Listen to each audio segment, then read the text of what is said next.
ஏன் இந்த நேரலை இவர்களை இவ்வளவு உறுத்துகிறது என்பதை நீங்கள் புரிந்து கொள்ள வேண்டும். பட்டத்து இளவரசர் பகலோடு போய்விடுகிறார். ஆமா சார், மதிய சோத்துக்கு போறவர் அப்படியே ஆள் காணோம் சார். லஞ்சு சாப்பிட்டாரு, அப்படி லேசா உண்ட மயக்கம், தொண்டனுக்கு உண்டு.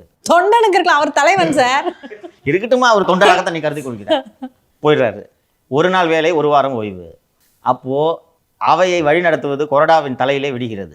அந்த கொறடாவுக்கு ஏற்கனவே உடம்பில் பல உறுப்புகள் வேலை செய்யவில்லை என்பதை அவரே தெரிவித்திருக்கிறார். நான் சொல்லலை, அவரே சொல்லியிருக்கிறார்.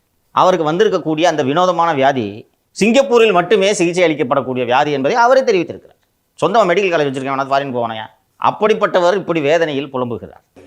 முடியாது என்றார்கள், முடியாது என்றார்கள், முடியாது என்றார்கள், நடக்காதது என்றார்கள். இவர்கள் அத்தனை பேரும் சேர்ந்து சபாநாயகரை புலம்ப விட்டு விட்டார்கள். அதற்கு முன்பாக ஏவா வேலு, நேரு போன்றோர் தினந்தோறும் புலம்புகிறார்கள். அம்மையார் ஜெயலலிதா இருந்த பொழுதே நாங்கள் 4 மணிக்கே வீட்டுக்கு சென்று விடுவோம், நீங்கள் 7 மணி வரை அவையை நடத்துகிறீர்கள். ஒருவேளை சட்டசபை நீண்டிச்சுன்னா கூட ஏதாவது ஒரு பஞ்சாயத்தை பண்ணி நாங்களே வெளியே போயிடுவோம். நாங்கள்லாம் சுகர் பேஷண்ட்டு, வயதானவர்கள் என்றெல்லாம் சொல்கிறார்கள். நான் இந்த திமுக தலைவர்களை பார்த்து ஒன்று கேட்க விரும்புகிறேன்.